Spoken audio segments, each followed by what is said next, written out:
Good afternoon and welcome to Dateline New Haven and WNHH-FM, New Haven's home for community radio. Happy 2022. I have a theory it is going to be a happy 2022, even though it's not starting that way. And for our first show of the year, we are very pleased to have on Karen DuBois-Walton, Executive Director of New Haven's Housing Authority of New Haven, Elm City Communities, and person who makes a lot of things happen around town in and out of that capacity. Karen, Happy New Year, and thank you so much for coming on. Happy New Year, Paul. It's good to see you. I wanted to have you on to start the year because you were involved in so many of our main news stories of 2021. And I got this hunch that you're going to be involved in a lot in 2022 as well.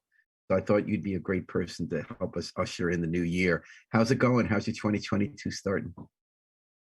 Oh, it started differently than I would have thought. You are honored. You're probably the first person I got dressed for in like a week plus. I actually got hit with the COVID virus right after Christmas. So I spent my supposed vacation actually more trying to recuperate. But I'm here, and you know, when I think about what others have dealt with COVID, I do continue to consider myself blessed. I was able to handle it at home. I kept the rest of my family safe. So it's all looking up from here. So I'm sorry you got it. I haven't yet that I know of, but I'm kind of thinking everybody's going to get it. And for because the Omicron variant is so much less lethal and, you know, virulent if you're vaxxed, and you're vaxxed, right? So I'm vaxxed, I'm boosted. And, you know, I think if we will all go ahead and do that and take all the mitigation steps, I do think we can get to a point where this may be with us, but it's not going to be as debilitating, and it's not going to present the kind of risk that it prevents for, you know, too many in our community. So you had a busy year, and then you had to spend your week off recuperating from a virus. That's no fun. How bad did it get, if you don't mind saying it? If you do mind, don't worry about it. You know, it's when I think back on it, my mother used to note that every year at holiday time I would end up sick. I think I made it through a year and would have so much excitement about the holiday. And then you look back over my childhood Christmas photos, and I'm always bundled up in a robe, opening gifts, looking like a little green. Wow. So there's something kind of familiar about that feeling. But you know, it knocked me out. I don't get sick often. This definitely had me in bed, feverish, and had the cough and the congestion, and the sort of tail end has been the stomach upset. So it's kind of been an interesting road. But did it ever get to a point you thought you'd have to go to the hospital or anything, or was it under control? No. Okay. I was able to handle. I have great care here at home. I'm glad, and we're hoping you feel better soon. You know, it is a policy question. So you run the Housing Authority, and it's about 150 people work for the Housing Authority with 6,100 low-income families, 14,000 people living in the units. Those numbers still about right? Yeah, absolutely. So now you have to think about policies for all those people, the people who work for you. And again, we're in a different situation from a year ago and 2 years ago, where you had to figure out going to remote work. You gave a rent holiday for the tenants at the beginning. You've had a lot of decisions to make. What does it look like now in terms of how this latest wave, because we're all trying to figure it out, right? Like, is Omicron going to peak just in 2 weeks like in other countries? And given that there's so many cases, we hit 25% positivity rate in the state today. Given that there's so many cases, the hospitals are definitely filled to the gills. But on the other hand, most people can ride it no worse than what you got, which is bad enough. So what does that mean for how you're going to run the Housing Authority? Yeah, you know, by definition, so many of the families that we serve are in the most vulnerable categories. We have a number of families who live with disabilities, and we provide housing for a number of our senior residents, our older residents. And now, you know, this wave hitting children more, and we've got, you know, so many families raising children. So we, from day one, have been paying close attention to what all the guidance has been, trying to be a good messenger, a trusted messenger to our community as that public health information is available, and even as it has changed over time, to try to be that link so that families could do what they needed to do to keep themselves safe. So I just applaud our team. Our staff have stepped up. Those that could work in some virtual way, we were able to do that. But so much of our work required people to mask up and socially distance, but come in and provide services for our residents. So we have noted that this wave has hit our staff and feels like our residents harder than the first wave in terms of number of people out of work and the number of exposures. And so that's created a strain after having been in this for so long, and then to have that sort of impact on staff, on their families, loved ones, has been difficult for people right now. But the main priority has been, how do we keep people housed safely, and how do we get more people off the wait list into their apartment that they've waited for a long time. And we had some relief, some things we were able to not do for a while by the federal government. Most of those have expired as of the end of the year. So we're back to needing to certify people's income regularly, and all those things we were sort of able to put a pause on a little bit. And the team's doing it. They're using a lot of technology, a lot of virtual check-ins with people, but remaining connected and remaining able to provide that support. Anthony Brown says, Happy New Year, Karen DuBois-Walton is the truth. Anthony Brown, thanks for listening. You're listening to Dateline New Haven, WNHH-FM. Karen DuBois-Walton, the head of the Housing Authority, and person who runs a lot of things officially and unofficially in town. So Karen, you said that more people are getting hit with the virus on your staff than in the first time around, even if it's not as severe perhaps, but how many people are out now compared to the peaks before? Yeah, it's interesting. Our very frontline staff, our building maintenance workers, have been ones that needed to come in, day out, and do their work. We have done things like provide them opportunities to work half days where we could. We've certainly given them premium pay because they've been showing up, and their attendance throughout the pandemic has been exceptional. And as we led into the holidays, it really got hit hard, and we had some team members that have been hospitalized. It's been tough. And when I checked in on Monday, we actually were down where we had more maintenance workers out than in. And I've never seen that in my 15 years now here. That's a workforce that shows up, and rain, sleet, snow, they show up. And so for the numbers to be that low is pretty telling for us, pretty significant. How many maintenance workers do you have total? On that crew, there are about 23, and we had 12 out on Monday. Wow. I'm sorry to hear that. And then, so what have you done? So I heard you say before that point, you were trying to have like half days, premium pay, help them get through it. What are you doing now? Because school's in the same position. Everybody's in the same position. Newspapers, like, how do you get the work done when not as many people are available? Is it just that it's going to take like a couple extra days to get a stove fixed, or the air conditioning, or their priority list change? What specific changes have you made to deal with that? Yeah, we will not let up on anything that's considered an emergency work order. So those, we have a commitment to our residents that they'll get done within the 24 hours. And so we prioritize that.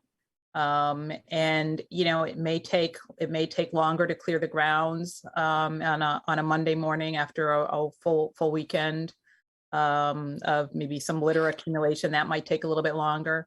Some of the things that are a routine work order, people may experience take more time, but nothing will not get done.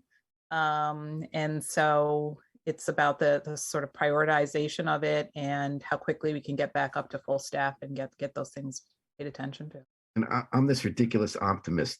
I have this feeling that in a couple of weeks, this is just a fast wave. I'm believing that what happened in South Africa and in England, Britain is going to happen here, but we'll see. I hope so. Fingers crossed. And are you working remotely, or are you still kind of bedridden? I'm working. I've been one who's been going into the office on an administrative team. We have people 1 day, 2 days a week right now that we're in the peak that will come into the office. But throughout it, I've come in every day. I think it's important for the leadership that we need to be displaying right now, and for the morale of the folks that I do have that have to come in every day. I think it's been important that I show up every day. Can So you show until up I got now while sick, this you're was the only. No, until I got sick, this has been the first time I've not been coming in every day. Oh, I see. So, So you were coming yeah, in every day throughout the throughout the pandemic pandemic. Yeah, because you yeah. wanted to I show had it's the week important. off. That was my plan, sort of time off was the week between Christmas and New Year's. I wasn't going to be in anyway, and so I had that off, and now I'm logging in and working virtually until I feel cleared to go back. All I'm trying to right. see what's the latest, right, in terms of the CDC. Is it 5 days, 10 days? Is it a negative test plus?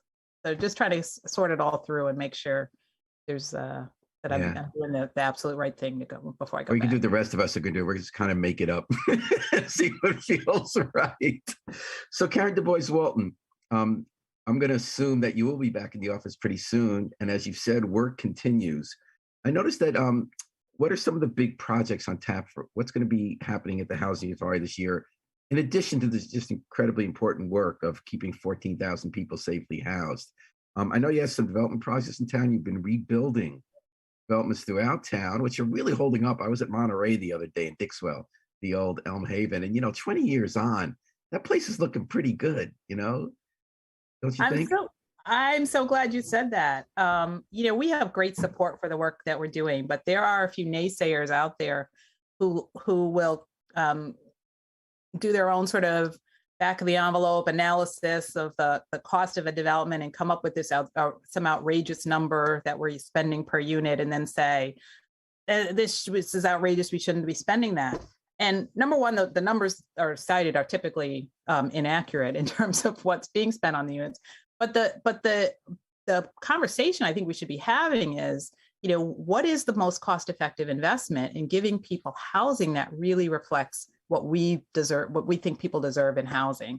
And Monterey is that great example of when you do it right, it provides an amazing community and a great place for people to raise their children, grow old, age in a beautiful place, a quality place. But it's a great investment. It is 20 plus years old, and you drive by there and it looks like something we just brought back online. And when you renewed the contract with the maintenance, I remember that and the breaks for Corcoran, Beach Corcoran, I was talking to tenants and it was unanimous. Like old folks, young parents, they just love to live there. And I wasn't going to talk about the cost things. We talked about that before, but the big thing you didn't mention was that when people look at cost per unit, they're looking at road repairs and sewer installation, infrastructure. Well, because you're building developments, you're not just building a house. So you're often going places where you have to put in all sorts of systems that get thrown into the cost. So I wasn't going to go there today. I was kind of more interested in what's next because so much has been rebuilt. And just doing a cursory look, I came up with 3. I don't know if these are the right examples for 2022. McConaughey Terrace has 26 apartments being redone. That place is also gradually, I go by there once in 2 or 3 weeks. It's gradually. It's got two. That's 200 and that's 240 units over there. What I meant was for this year, you got approval for the latest 26 recently to fix up. Am I wrong about that?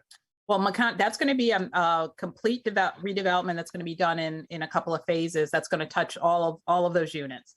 So we've done some work there already, but this investment is going to add, in addition to the rehab in all of the existing units. So they're all going to have full upgrades, full rehabilitation of the kitchens, bathrooms, everything within. But there's also going to be a new add of new units, and I think that's what you're referencing, the 26. So we're not just preserving, but we're adding new units there also. Where's that going to go? Are you familiar with? It'll be on the same spot, on the same parcel where McConaughey is. But I just try to think when I'm visualizing. I'm seeing the basketball courts. I'm seeing where the townhouses are. I'm wondering. Yeah, sort of toward the rear. Sort of toward the rear. But rear, if you're coming from Whaley. I'm sorry. No, if you're coming from Valley. East Ramsdale. Yep. So near to the water. Yep. And near to the drug treat. What's amazing about that development for me is West Rock, because we were just climbing there the other day. And when you're coming down it, you see that if you live in that neighborhood, and it's not all just McConaughey Terrace, your backyard is this forest almost of nature, you know, you got all these trails and brooks and stuff, kind of a cool place to grow up. It's amazing, and I walked the trails over this summer with our some of our resident or young people who are part of Solar Youth. And if you've not been back there lately, you got to see the trail making that those young people did under the partnership with. So I hiked it. My wife and I hiked it a week ago. Oh, okay. Which part do you mean? Yeah, so if you're going from Level Street, is that Level or Lodge? Level Street. You can cut through, and there are trails that will allow you to go back, and you end up by Rockview. Oh, You go nice. across Oh, the wow. brook that's back there. It's really beautiful. That's kind of a nature They cut through, built but a they used to they dream built a about the bridge. tunnel. They used to dream about a tunnel being dug between West Rock and West Hills. Remember that? Oh, yeah. Yeah.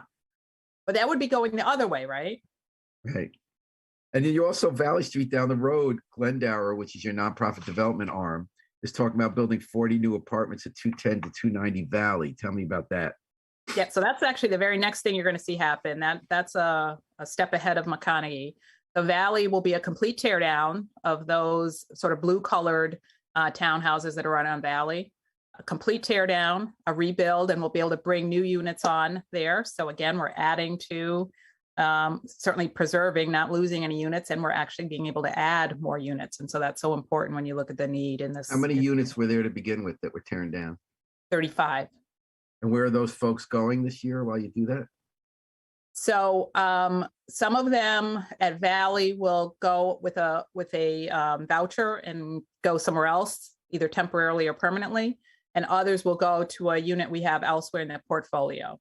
So each family gets a choice of sort of what they want to do for the 18 or so months that they'll need to be somewhere else. On the other side of the rock, West Rock, there's Westville Manor. You rebuilt Rockview development there. You rebuilt, and you did some nice kind of nature stuff there too. And you got your stores you put in there and the health clinic. You're now going to Westville Manor, right? Yes. So It's about half empty right now. 150 units, right? Right. And we're about 62 of them we have already vacated. When we finished the last phase of Rockview, that provided an opportunity for families at Westville Manor that wanted to go there. So some families went there, other families took a voucher and went somewhere else. So about half of Westville Manor is empty right now. That'll allow us to tear that down, and Westville will be in 2 phases also. Tear that down, rebuild, move families into there, and then tear down the other half of Westville Manor. So we will have completely rebuilt West Rock. That's been the great story of the last few years on the west side of town, in my opinion. You've also been active in the last year, Karen, in leaving New Haven and advocating for zoning changing in suburbs like Woodbridge. So you've been adding to the amount of affordable housing we have in New Haven. And at the same time, you've been a voice for changing the rules in places like Woodbridge so that some of the affordable housing can be built there. Where does that stand, and where do you see going with that in 2022? Pushing on that. These are tough conversations to have statewide. You mentioned the 6,000 families that we serve. HUD's own estimates say that they acknowledge that they only provide enough federal funding for 1 out of every 4 families in need. And that really pans out when you look. We've opened up our wait list, so there's no longer a sense of a closed wait list. So it gives you a better sense of what's the need in our community. And we have over 18,000 families on the wait list. Whoa, 18,000 families. Yeah, I mean, it pretty much tracks to the sense of, 1 in 4 that HUD provides out there. So we know the need, and the need is never going to be filled by Elm City Communities, the Housing Authority in New Haven, building 18,000 more units in New Haven, and that shouldn't be our goal. The reality is that we are providing that service for the other towns in our region. That's true when you look at our wait list. We've been able to look, about 1/3 of the wait list comes from our surrounding towns. So it's not just New Haveners applying to New Haven Housing Authority wait list, but it is families whose home address was Brantford or Woodbridge or Cheshire or North Haven who just don't have an opportunity in those towns that are looking for housing here. And so those towns have to contribute.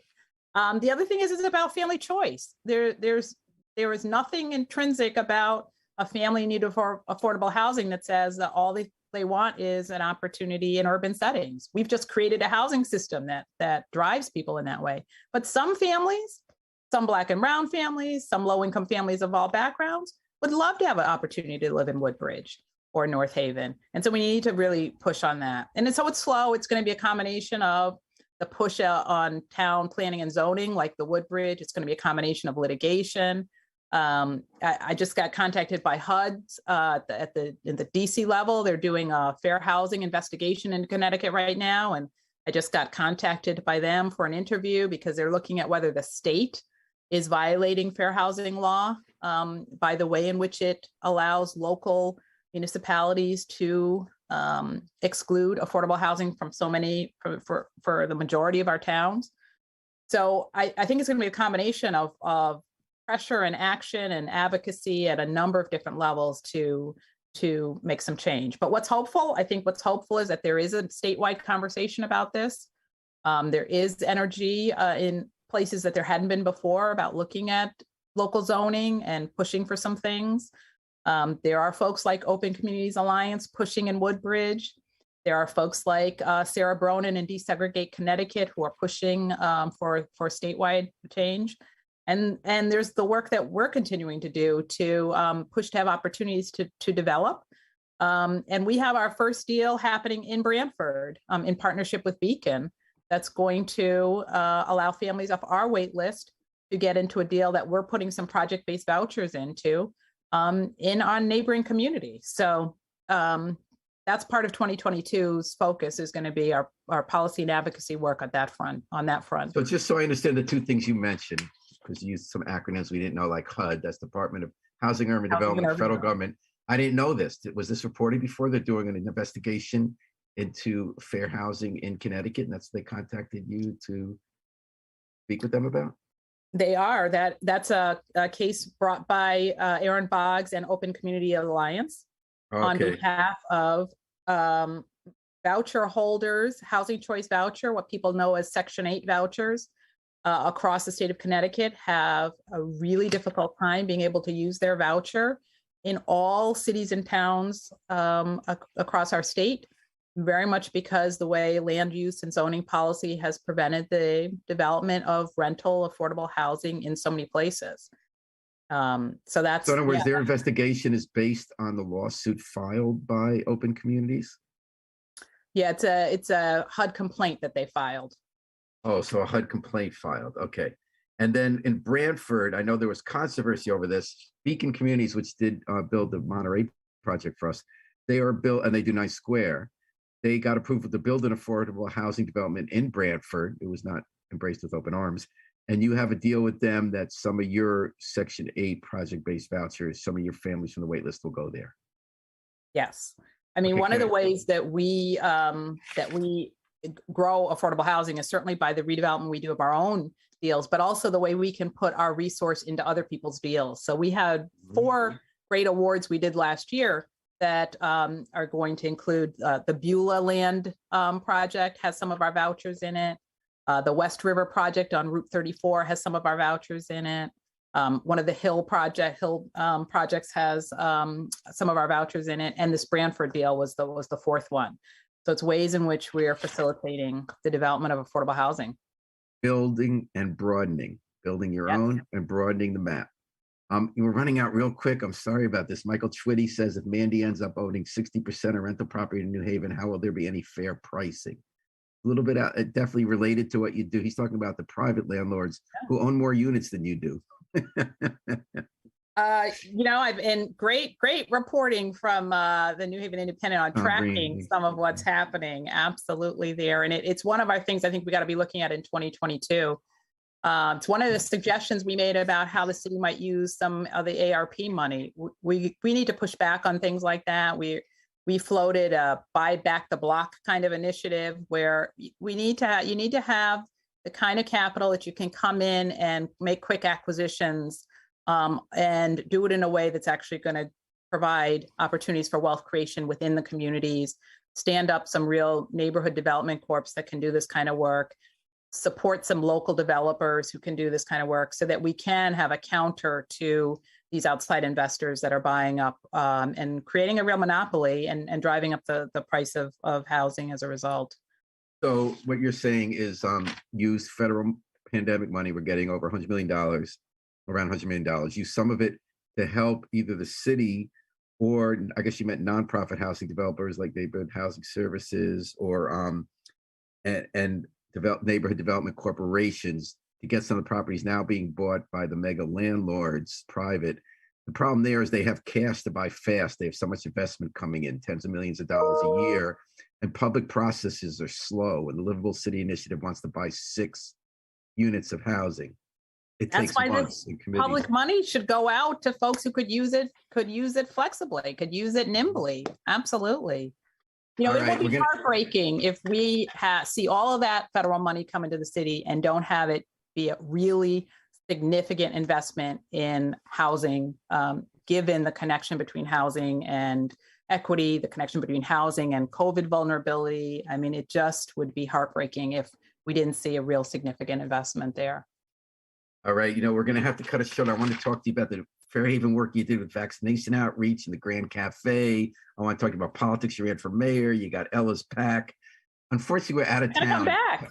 You'll come back. Do you want to say any last words on any of that for 2022? Oh, geez. Well, I think I do want to say the community building work in Fairhaven this past year was amazing. And we still wait for the decision on the Grand Cafe. But I think that's an example of what happens when we come together for community safety in a real community-driven way. Whether we win with the Liquor Commission or not, we won as a community because we came together, we supported each other, we met each other, those that had not met before, and we came out of that stronger than we were prior. And I hope that will be a big lesson for 2022, is how we move forward as a community to tackle the really big issues facing us. Well, I think something else happened in the last 30 minutes. I saw somebody who's grappling with COVID herself get a lot stronger in the course of getting excited about building housing, taking on the suburbs, and making Fairhaven a better community. You really are on fire. It's great to see you onto so many things. Karen DuBois-Walton, thank you for joining us for the inaugural episode of Dateline New Haven on WNHH-FM for 2022. I hope you feel all the way better, really fast, and you can go 2,000% on all these great plans you have for 2022. Thanks so much, Paul. And we're going to continue this conversation about Fairhaven with Suzanne Lagarde, who runs the Fairhaven Community Health Center. She's on in about 2 or 3 minutes. So we're going to take it out with the Afro-Semitic experience, forming I Wish I Knew How It'd Feel to Be Free, from the group CD, A Plea for Peace. And then we're going to join you on the rebound. Just stay tuned with us for on WNHH-FM, New Haven's home.